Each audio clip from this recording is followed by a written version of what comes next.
ముఖ్యమంత్రి చంద్రబాబు నాయుడేమో ఓవైపు సంపద సృష్టించాకే సూపర్ 6 అమలు చేస్తానని చెబుతూ మరోవైపు మద్యం దందా ఇరిగేషన్ పనుల్లో మొబిలైజేషన్ అడ్వాన్స్ల పేరిట సొంతగా సంపద సృష్టించుకుంటే టీడీపీ ప్రజాప్రతినిధులు సైతం 2 అడుగులు ముందుకేశారు. సొంతానికి సంపద సృష్టించుకోవడానికి వినూత్న మార్గాలు వెతుక్కుంటున్నారు. అక్రమ ఆదాయ మార్గాలను అన్వేషించడంలో ఒకరిని మించి మరొకరు పోటీలు పడుతున్నారు. నంద్యాల జిల్లా ఆళ్లగడ్డలో పరిస్థితి మరి చిల్లర వ్యవహారంగా ఉంది. యథా రాజా తథా ప్రజ అన్నచందంగా తయారైంది కూటమి నేతల తీరు. ఎవరికి వారు సంపద సృష్టించుకోవడంలో పచ్చ పార్టీ అధినేత చంద్రబాబుని అనుసరిస్తున్నారు. కమిషన్ల కాసులకు కక్కుర్తి పడుతున్నారు. ఆళ్లగడ్డలో అయితే రూపాయి పావలా కమిషన్ అన్నట్లుగా తయారైంది.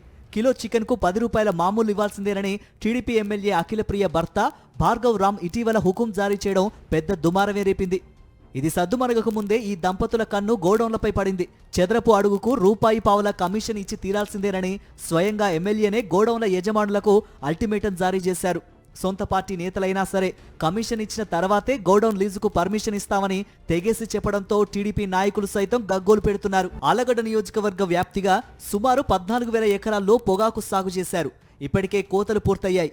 రైతుల నుంచి కొన్న పొగాకుకు నిల్వ చేసుకునేందుకు కంపెనీలకు ఆళ్లగడ్డ, దొర్నిపాడు, ఉయ్యాలవాడ, జమ్ముల దిన్నెలోని గోదాముల కోసం సుమారు 2.5 లక్షల చదరపు అడుగుల స్థలం అవసరం.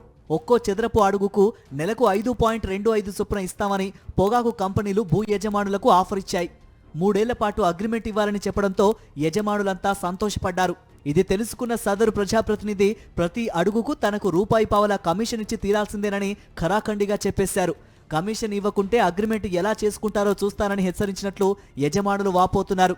చేసేదేమీ లేక అడుగుకు రూపాయి పావలా కమిషన్కు ఓకే చెప్పారు.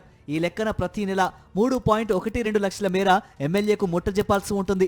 ఈ విషయం స్థానికంగా రైతులకు తెలియడంతో ఇంత చిల్లర వ్యవహారాలు ఎక్కడా ఉండవని చర్చించుకుంటున్నారు.